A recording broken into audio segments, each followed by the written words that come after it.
Merci. Merci d'écouter la radio nationale du Mali. Il est 13h à Diré dans la région de Tombouctou et partout au Mali.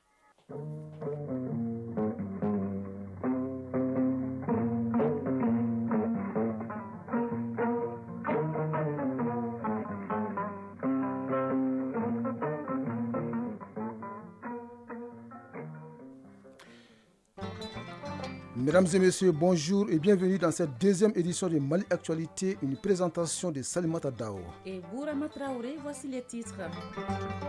600 bâtiments, 120 laboratoires, c'est le bilan du projet Accélérer les progrès vers la couverture sanitaire universelle PACSU, mise en œuvre depuis 4 ans.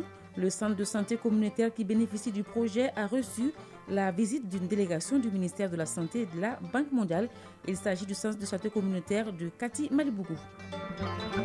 Parrainage des enfants en situation difficile, Save the Children s'engage à travers le programme Sponsorship qu'il vient de lancer. Cette année, plus d'1 milliard de francs CFA seront investis pour venir en aide à environ 500 000 enfants des régions du Sang et Ségou. La culture malienne est riche de dogmes et mythes. Il serait interdit de balayer la maison la nuit. Pourquoi ? Y a-t-il des conséquences ? La réponse dans ce journal avec Soumaou Aïdara. En sport, le Mali joue contre le Congo le 18 juin prochain à Brazzaville au compte de la 5e journée des éliminatoires de la CAN Côte d'Ivoire 2023. Ici à Bamako, la 23e journée du championnat national de football se poursuit ce jeudi. La page des sports sera animée par Isaac Cheno. Élection référendaire du 18 juin 2023, jour J-10. Pour commencer ce journal, parlons santé. Le ministère de la Santé et son partenaire, la Banque mondiale, font le suivi du projet Accélérer les progrès vers la couverture sanitaire universelle PACSU. Ces 4 dernières années, le PACSU a pu construire 600 bâtiments et 120 laboratoires dans ces zones d'intervention.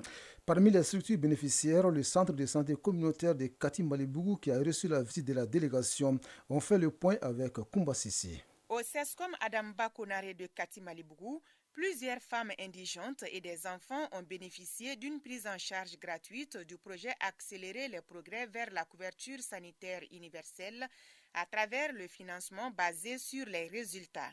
Ces témoignages ont été faits lors de la visite effectuée sur place d'une délégation de la Banque mondiale. Clara de Souza, directrice des opérations de la Banque mondiale au Mali. Le PACSU vise à améliorer l'utilisation et la qualité des services de santé reproductive, maternelle, néonatale, infantile, adolescence et nutritionnelle, en particulier parmi les ménages les plus pauvres dans les zones ciblées. En termes de résultats, nous sommes très satisfaits de la mise en œuvre de son volet dédié au renforcement de la prestation de services de santé grâce au financement basé sur la performance. Dr Ousmane Habib Diallo, coordinateur du projet PACSU. Depuis le début du projet à nos jours, nous avons pu vraiment construire plus de 600 bâtiments, rénover 265 bâtiments, plus de 120 laboratoires ont été construits par les CESCOM eux-mêmes sur fonds propres, en fonction des fonds qu'ils ont pu gagner après leur évaluation satisfaisante pour leur permettre de rehausser le niveau du plateau technique. FBR est un outil mis en place par le gouvernement du Mali pour améliorer l'offre et les services de soins. Aujourd'hui, grâce à ce projet PACSU, le plateau technique du CESCOM de Kati Malibougou ainsi que d'autres structures sanitaires ont été relevés. Ismaïla Simaga, médecin-chef du district sanitaire de Kati. Plus vous êtes performant, plus vous gagnez des ressources. Fin 2020, nous avons commencé. C'est pratiquement la 3e expérience de mise en œuvre du financement basé sur les résultats au Mali. Et la région de Koulikoro est prise entièrement par rapport à cette approche. Djeminatou Sankare, ministre de la Santé et du Développement social. C'est de rappeler à tous l'existence du régime d'assistance médicale, donc qui offre des soins gratuits à une population, une catégorie de population qu'on appelle les indigents, qui n'ont aucun revenu, qui n'ont aucune couverture médicale. Avant de prendre congé de ses visiteurs, la ministre chargée de la Santé a appelé la population à faire très attention aux médicaments de la rue. Selon elle, ils sont source de beaucoup de maladies dont on ignore la cause. Synergie d'action entre l'Agence nationale d'évaluation et d'accréditation des établissements de santé et Palladium Group International. Les deux structures se lancent dans les processus d'accréditation des 135 services de santé des régions de Sikasso, Ségou et Mopti d'ici à 2025. Une signature de convention de collaboration a officialisé cette volonté commune pour des prises en charge sanitaires de qualité au Mali. Reportage Jules Sambou Sissoko. La signature du protocole d'entente entre l'ANAS et Palladium Group International, initiateur du projet USAID Kenya Sinsiwale, participe à la promotion et à l'amélioration des soins de santé de qualité au Mali, et particulièrement dans les régions de Sikasso, Ségou et Mopti. L'évaluation et l'accréditation des structures sont le principal domaine d'intervention. Sekoulou Touré, directeur général de l'ANAS. Le protocole d'attente prévoit un certain nombre d'avantages pour l'ANAS. Il s'agit entre autres le renforcement du réseau de partenariats dans le domaine de l'accréditation, l'appui à l'atelier d'orientation et d'information des acteurs dans le cadre de l'accréditation des centres de santé communautaires dans les régions de Sikasso, Ségou et Mopti, l'appui à la conduite des visites d'accréditation dans les centres de santé communautaires. Oulan Kone, directeur du projet USAID Kenya Sinsiwale. Cette convention, elle scelle un plan d'accréditation de 20%, donc un peu plus de 135 structures sanitaires dans les 3 régions, Sikasso, Ségou et Mopti, à l'horizon 2025.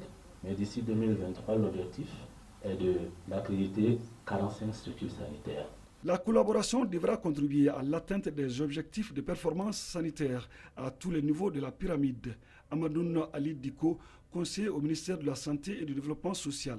Je voudrais exprimer notre gratitude au gouvernement américain à travers l'USAID et aussi à Palladium Group International à travers le projet Kenya Sinsiwale pour leur appui inestimable au peuple malien et leur implication aux côtés du ministère de la Santé et du Développement social. Ce protocole de partenariat apportera à coup sûr une impulsion nouvelle au dynamisme de la coopération entre les deux entités. À l'intérieur du pays, plus d'1 milliard de francs CFA, c'est le budget annuel 2023 du programme sponsorship que l'ONG Save the Children vient de lancer à Ségou. Le projet vise à parrainer les enfants en situation difficile. Pour une durée de 10 ans, Sponsorship couvre les régions de San et Ségou et va concerner près de 500 000 enfants, en majeure partie des filles. De Ségou, la correspondance de Honoré Tchenou. Sponsorship est un programme de Save the Children qui vise à parrainer l'enfant dans son développement. Il s'agit à travers ce lancement de partager avec les différents acteurs le programme et ses objectifs. Josué Dako, responsable du programme Sponsorship. Pour atteindre cet objectif, 4 résultats interdépendants ont été identifiés. Le résultat 1, les filles non scolarisées exposées au risque de mariage d'enfants sont protégées et ont un accès à l'éducation. Le résultat 2, les parents ont des revenus, des aptitudes, des connaissances et pratiques pour soutenir l'éducation des filles et protéger les enfants contre les mariages d'enfants. Résultat 3. Les communautés agissent effectivement pour mettre fin au mariage des enfants. Résultat 4. L'environnement politique et juridique est amélioré et propice à la lutte contre les mariages des enfants et au soutien à l'éducation des filles. Le programme Sponsorship touche près de 500 000 enfants de 6 à 16 ans, la plupart des filles dans les régions de Ségou et San. Pour une durée de 10 ans, le programme présente un budget annuel 2023 de plus d'1 milliard de francs CFA. Ibrahim Zakatouré, directeur d'académie d'enseignement des San. Ambitieux, et c'est un programme d'avenir, c'est un programme d'épanouissement, c'est un programme de développement, c'est un programme d'émancipation de la jeune fille. Contrôleur général Alassane Traoré, gouverneur de la région de Ségou. C'est l'occasion pour moi de solliciter la participation et l'accompagnement des collectivités, des partenaires, des parents et de l'ensemble des acteurs pour contribuer à l'atteinte des objectifs de ce programme. Présentation du programme dans son cadre logique, le plan de suivi, les approches et opérations sont les points saillants de cette cérémonie de lancement. Ségou, Honoré Tchenou et Issaba pour l'ORTF. Sur la scène internationale au Sénégal, le président Macky Sall condamne des agressions extrêmement graves contre l'État, la République et les institutions. C'est là après les violences qui ont fait officiellement 16 morts la semaine dernière à la suite de la condamnation de l'opposant Ousmane Sonko. La réaction du président Sall a été relayée dans le communiqué du Conseil des ministres hier soir. En Côte d'Ivoire, à 3 mois des élections locales, le président Alassane Ouattara vient de nommer par décret 3 nouveaux conseillers constitutionnels pour une durée de 6 ans.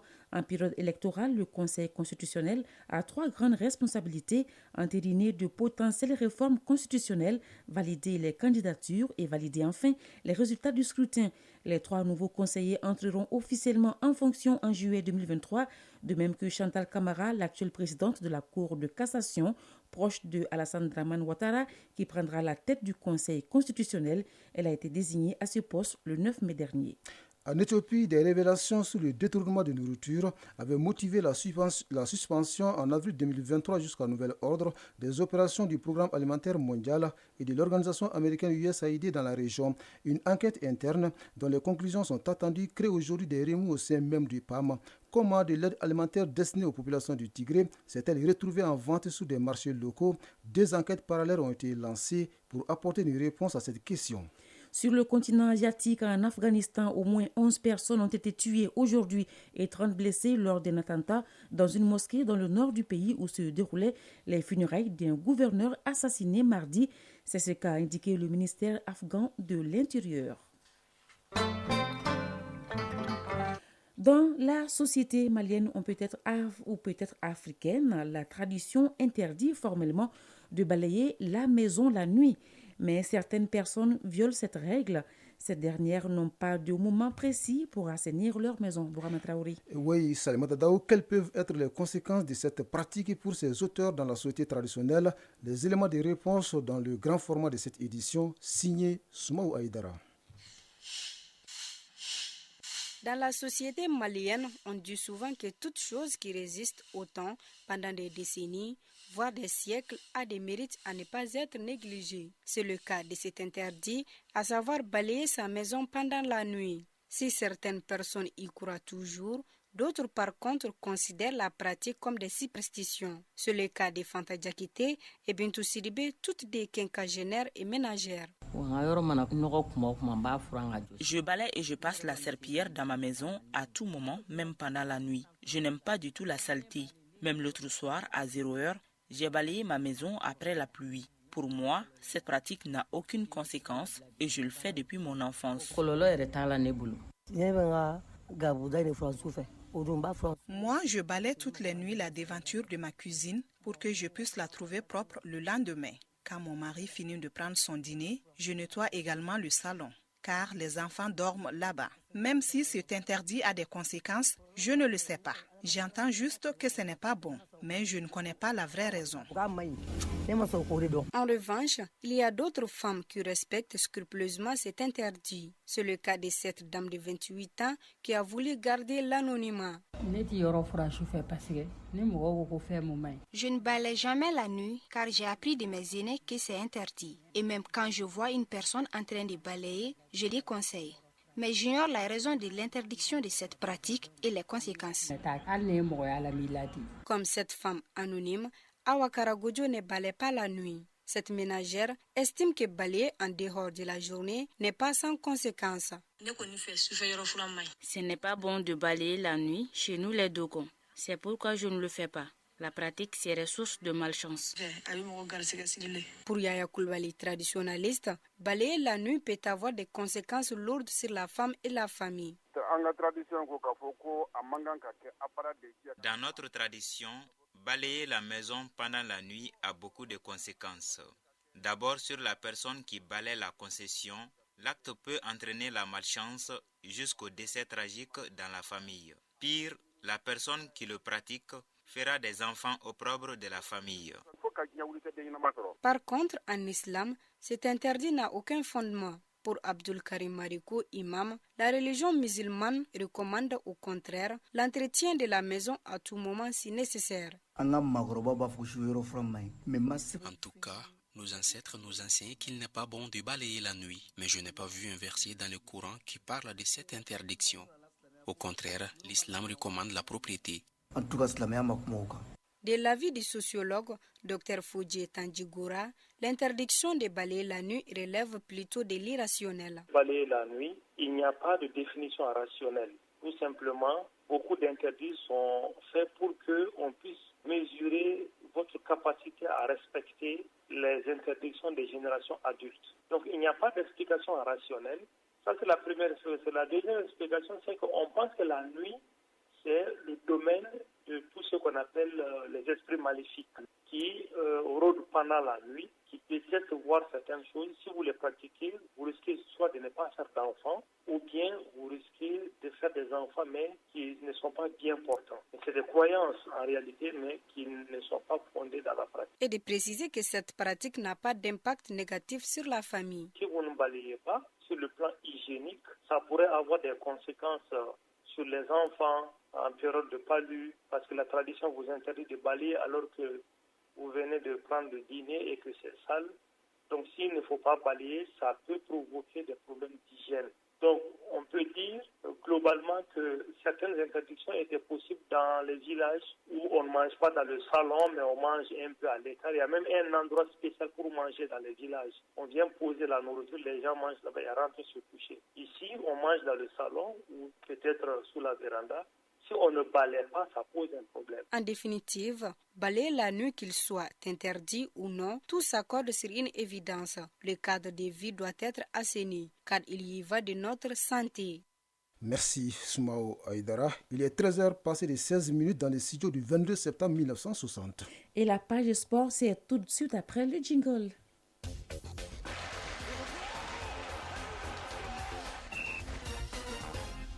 Éliminatoire CAN Côte d'Ivoire 2023. Le regroupement des Aigles débute en principe demain, vendredi.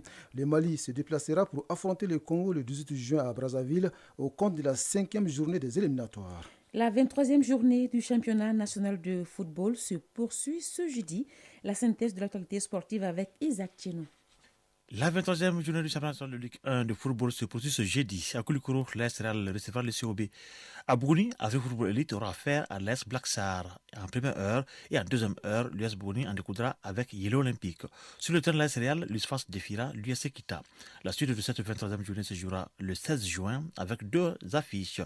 LCBA Salvador de Bamako à Koulikoro et Djoliba 11 créateurs à Bougouni. Hier, en ouverture de cette journée, au stade de Garage de Koulikoro, l'AS Police a perdu devant Biga FC 4-0. À Barouli, l'AS Bakarijan s'est imposé 1-0 contre l'ASCO. Pour ce qui est de la Coupe du Mali de football, les filles joueront demain leur finale et l'AS Amazon de la commune 5 jouera contre l'AS Mandé. L'AS Mandé qui a l'occasion de réaliser le doublé Coupe Championnat. Les hommes joueront samedi et c'est bien l'affiche Salman de Bako, 11 créateurs de Nyalila. Nous reviendrons largement sur cette Coupe du Mali. Éliminatoire CAN 2023, le regroupement des Aigles du Mali débute en principe demain. Le Mali se déplacera pour affronter le Congo le 18 juin à Brazzaville au compte de la 5e journée des éliminatoires de la CAN Côte d'Ivoire 2023. La liste des joueurs sélectionnés pour affronter le Congo est encore attendue pour la presse malienne. La liste de sélection nationale Éric Séguchel sera certainement marquée par des absences de taille. Ce qui est sûr, la plupart des pays ont déjà dévoilé leur liste. La finale de Ligue Europa Conférence en Europe a eu lieu. West Ham a arraché sa victoire à la 90e minute de jeu contre la Fiorentina 2-1. Les Hammers ont remporté leur premier trophée européen depuis 1965. Pourtant, dominé, West Ham s'est imposé en fin de match contre la Fiorentina 2-1. West Ham n'avait plus disputé de finale européenne depuis sa défaite en Coupe d'Europe des vainqueurs de coupe contre Anderlecht en 1976, soit 47 ans. C'est le deuxième écart le plus long entre deux grandes finales européennes, derrière Manchester City qui avait attendu 51 ans entre 1970 et 2021. À présent, la leçon du sport. La leçon du sport de ce jeudi porte sur le temps additionnel en football. Après le temps généralement appelé réglementaire, le 4e arbitre montre un temps additif qui est aussi prévu par le règlement. Isaac Tchenou, dans la leçon du sport, nous parle du temps additionnel en football. C'est une rediffusion. En football, le 2 fois 45 minutes appartient au temps réglementaire sans se déduire à ces deux périodes. En effet, les minutes ajoutées sont également réglementaires puisqu'elles sont prévues par le règlement. Ce sont les interruptions liées, par exemple, au remplacement des joueurs ou aux blessures nécessitant un examen. Il est donc normal que le temps additionnel diffère selon les rencontres. Ibrahim Aboubakry Haïdara, instructeur national des arbitres. En la matière, il n'y a ni minimum ni maximum. La loi dit le temps additionnel, c'est le pouvoir discrétionnaire de l'arbitre. Un match de 5-0, à la 90e minute, pourquoi ajouter 6 minutes? Tout ça, ça dépend de l'intelligence de l'arbitre, ça dépend de sa gestion du match, ça dépend aussi de l'environnement du match. Il y a un match de 1-1 où tout le monde veut gagner, c'est là où c'est important. Mais une équipe mène 5-0, 6-0, à la 90e minute, l'arbitre veut je mets fin au match du round. Il peut arriver que les deux équipes perdent volontairement du temps pendant que l'arbitre a déjà montré le temps additionnel. On appelle ça les arrêts dans les arrêts. Ça aussi, je vais le répéter, c'est le pouvoir de discussion de l'arbitre. Si l'arbitre estime que, après avoir montré les 3 minutes, une équipe continue à perdre du temps, il peut ajouter 1 minute, 2 minutes de plus, ça dépend de lui. Mais très généralement, quand nous montrons les 3 minutes, c'est rare de voir des arbitres qui vont au-delà. Mais souvent, après les arrêts de jeu, il y a certains entraîneurs qui décident de faire un changement pour perdre du temps. Si l'arbitre estime que ce changement a engendré une perte de temps de 2 minutes, il va ajouter 2 minutes. S'il pense que ça a engendré 3 minutes, il va l'ajouter. En dehors du temps additionnel, il n'est pas rare de voir des pauses de rafraîchissement pendant les rencontres de football. Des arrêts de jeu de nature médicale autorisés par le règlement. Ibrahim Aboubakry Haïdara. L'arbitre ne décide pas une plus pause de rafraîchissement. C'est décidé avec les médecins. Parce que ça, c'est le travail des médecins. C'est à eux de savoir, avec cette chaleur-là, est-ce que faire jouer les joueurs 45 minutes avant de boire, est-ce que c'est bon pour leur santé, ce n'est pas bon pour leur santé. Donc c'est eux qui décident de la pause rafraîchissante. Mais avec de commun accord, bien sûr, avec les arbitres et le commissaire au match. À la note technique, on décide de ça. Et au match, il n'y a pas de problème, ça suit. Le temps additionnel relève de la discrétion de l'arbitre central et est annoncé par le quatrième arbitre. Cette page sportive met donc un terme à cette édition que vous pouvez trouver sur www.ortin.ml et sur l'ensemble de nos plateformes digitales grâce à Ségou Traoré qui a assuré la mise en ligne de cette édition. Il y avait aux mallettes Bintou Traoré, c'était au micro Salimata Dao. Et Bourama Traoré, restez connecté sur la radio nationale du Mali. Tout de suite, la lecture des avis est communiquée par Kani Keita. Merci à vous qui nous écoutez depuis Yamoussoukro, Boisflé ou encore Bassam. C'est en Côte d'Ivoire. Merci à tous et bon après-midi.